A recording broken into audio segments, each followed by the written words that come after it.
What's up, guys? Welcome to today's video. Hope you're all having a great first day of 2023. It's currently January 1st, about 12 o'clock in the afternoon right now. I am checking in on our property that we bought not even a week ago, and we've made tremendous progress. So this house specifically, I want to try to film a little bit more content here throughout the entire process. Now that we only have one property right now we're working on, I want to dedicate some time to keeping more up to date on this property with you guys as well. So I've been showing up here almost every single day to check on progress, and I want to keep you guys updated as well. Pretty much a couple times a week, hopefully, is the plan here. But this one's moving extremely fast. One unique thing we did with this property is we I wouldn't say we fully hired a GC, but we have one person that pretty much is managing the entire project. He has his crew. So instead of subbing out absolutely everything, we're kind of letting him bring in his guys at a little bit more of a premium. But the benefit to doing something like this is if something goes wrong, no one's really pointing fingers because all the blame's on him. What we run into a lot of the times when we sub out contractors is if something's wrong, like the texturing's wrong or something like that. That's just a random example. Like they'll always blame each other. They'll be like, oh, the tile guy was there when that was messed up, so it was the painter. Or they always just point fingers and no one ever fixes it, and we end up having to pay someone a lot of the time to come back and repair something. So with this is it's his guys, his responsibility, which in the end will make it a lot less stressful, and we're moving a lot faster on it too. So I want to show you guys some updates, talk about it a little bit, and make it a quick and concise video. It's a little bit rainy today, as you guys can tell. Not the best day to go check out a property, but it's Sunday. Our guys aren't working. We had them here 6 days last week, so here we go. We added we're gonna do a fan there because previously, if you guys remember, there was no light fixture in here. It was just based on one of these light, you have to plug in and then one of these switches turned on one of these outlets. But we added a whole nother outlet switch and a fan right there, or a light. We're gonna do a fan here, and then we're gonna change that. That used to be a fan. We're gonna do a light right there because that's a weird spot for a fan. So now we have that, and if you guys remember, there's a little peninsula right here that just took up some space. So this opened it up a lot more. For I think this was 1970s if I remember correctly. We didn't have to do a lot of like tear down or anything. It's naturally a pretty decent floor plan besides this, because most of the time it's like really sectioned off the kitchen. So we're grateful for that.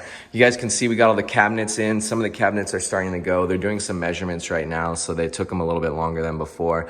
We're getting a microwave in there now that used to be a hood vent. We're keeping the stove. They just covered it up, so that'll save us a couple $100. The dishwasher's going over here, and refrigerator is going over here as well.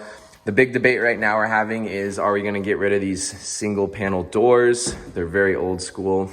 They're in decent shape, but we can convert all of them over to 6-panel and just make it a little bit more crispy, get all new hinges, get all new door trim. But that job would cost us at least $1,000 with all that. So we're trying to figure out if we want to do it. A couple of the doors already converted over. So this is a 6-panel with new hinges. Just looks a lot crispier compared to like this door right here, for example, with the old hinges. So yeah, like it's kind of beat up too. So we're gonna figure that out. We're doing carpet in here. Not much is done in the bedrooms. Not much is ever done in the bedrooms, to be honest. That's why I never really show them. We got a quote on new glass for, I think, $240 for new glass there. We're gonna do the same tile in here as we do all the way around, which I'll show you guys. We got a new tub. They're gonna do the bathrooms this week. This week will be huge because they're gonna do all the kitchen cabinets, all the bathrooms. This is the tile we're using.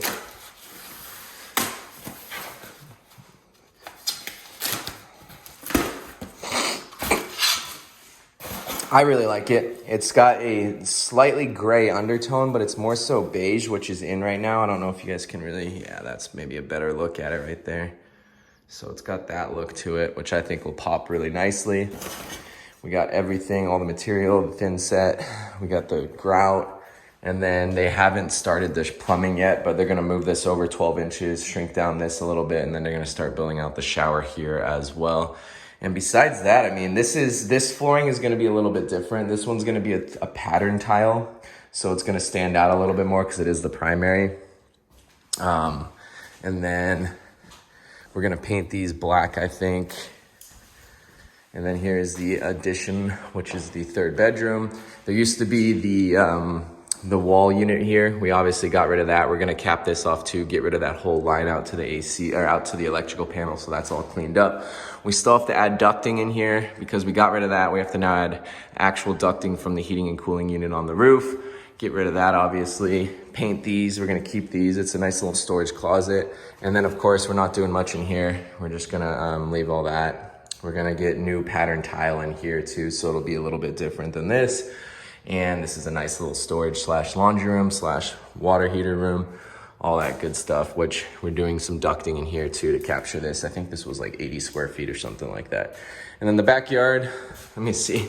I don't really want to go back there. We're not really doing anything at all, to be honest with you. We're maybe gonna spend $1,000 to just touch it up. That is it, quick little walk through our budget. I think we're still pretty solid on this. I don't know exactly where we're at. I'll try to keep you guys updated maybe next video on how far we are within the budget, but since everything's pretty much in-house with this contractor, it should be decently priced out. I'm pretty sure we're solid on our 30K renovation, which is great because we bought it for 220. Cash the close on this was 222 because we had to pay for all of the seller's closing costs. That was the agreement that we had on it. If we put 30K into it, we'll be break even at 252. We're estimating to sell it at 300, for example, which would put us at about a $10,000 closing cost on the sell end of it. So we'll be in about 262 to 265 safe. If they ask for closing credit, which may definitely be a possibility, we'll cushion in another $5,000 to $10,000 in that. So we should be looking at right around a $30,000 profit on this if everything goes well. But who knows, like the market, like I said, it's not looking good going into 23 either. So that's it. Drop a like, guys. Please drop a like. I really appreciate it. The channel's actually grown pretty well. All these shorts that I'm doing are doing quite well, and I'm getting good traction on those. So I appreciate the likes, guys. I appreciate the comments. It helps the algorithm. It truly does. And if you guys are looking for a licensed real estate agent here in the Arizona area, I'd love to work with you guys in 2022, help you buy or sell your house out here. And follow me on TikTok and Instagram. Have a good, happy new year, guys, and I'll see you soon.